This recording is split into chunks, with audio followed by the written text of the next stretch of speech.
ಮದುವೆ ಫಿಕ್ಸ್ ಆಗತ್ತೆ, ಹುಡುಗ ಹುಡುಗಿ ಒಪ್ಕೋತಾರೆ, ಮಾತುಕತೆ ಆಗತ್ತೆ, ನಿಶ್ಚಿತಾರ್ಥ ಆಗತ್ತೆ. ನಿಶ್ಚಿತಾರ್ಥ ಆದಮೇಲೆ ಇದ್ದಕ್ಕಿದ್ದ ಹಾಗೆ ಹುಡುಗಿಯ ತಂದೆಗೆ ಹುಡುಗನ ತಂದೆ ಒಂದು ದಿವಸ ಕರೆ ಮಾಡ್ತಾರೆ, ಇಲ್ಲ ನಿಮ್ಮ ಹತ್ರ ವರದಕ್ಷಿಣೆಯ ಬಗ್ಗೆ ನಾನು ಮಾತಾಡಬೇಕು ಅಂತ.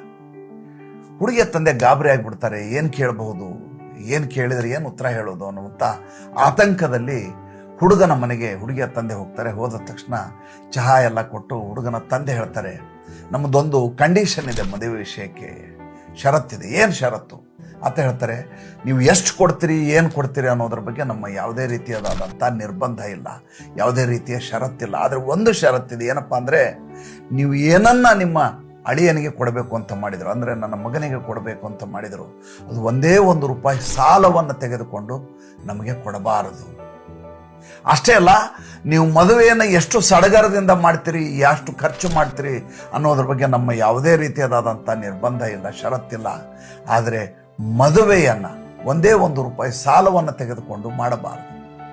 ಯಾಕೆಂದರೆ ನನ್ನ ಮನೆಗೆ ಬರೋದು ಲಕ್ಷ್ಮಿ, ನಿಮ್ಮ ಮಗಳು ಲಕ್ಷ್ಮಿಯಾಗಿ ಬರಬೇಕು, ಸಾಲವನ್ನು ಹೊತ್ಕೊಂಡು ಬಂದಂಥ ಸೊಸೆಯಾಗಿರಬಾರದು.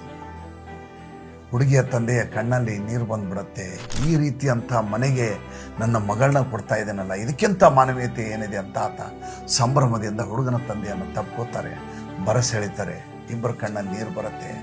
ಯಾಕೆ ಈ ಘಟನೆಯನ್ನು ಹೇಳಿದೆ ಅಂದರೆ, ಇವತ್ತು ಮದುವೆ ಅನ್ನೋದು ನಮ್ಮ ದೌಲತ್ತನ್ನು ತೋರಿಸುವಂಥ ಒಂದು ಸಡಗರದ ಕಾರ್ಯಕ್ರಮ ಆಗಿದೆ ವಿನಃ ನಿಜವಾದ ಮಾನವೀಯತೆಯನ್ನು ಮೆರೆಯುವಂಥ ಸಂಭ್ರಮದ ಗಳಿಗೆ ಆಗೋದೇ ಇಲ್ಲ. ಅಷ್ಟೇ ಅಲ್ಲ, ನಾವು ಮದುವೆ ಮನೆಯಲ್ಲಿ ನೂರಾರು ಖಾದ್ಯಗಳನ್ನು ನೋಡಿ ಇನ್ನಿಲ್ಲದ ಹಾಗೆ ಜಿಹ್ವಾ ಚಾಪಲ್ಯದಿಂದ ಕಂಡ ಹಾಗೆ ಭಕ್ಷ್ಯಗಳನ್ನು ಹಾಕ್ಕೋತೀವಿ, ಅರ್ಧಕ್ಕಿಂತ ಹೆಚ್ಚು ವೇಸ್ಟ್ ಮಾಡಿಬಿಡ್ತೀವಿ. ದೇಶದ ಆಹಾರವನ್ನು ನಾವು ಈ ರೀತಿ ದುರ್ವಿನಿಯೋಗ ಮಾಡಬಾರ್ದಲ್ವಾ? ಆಲೋಚನೆ ಮಾಡಿ ನೋಡಿ.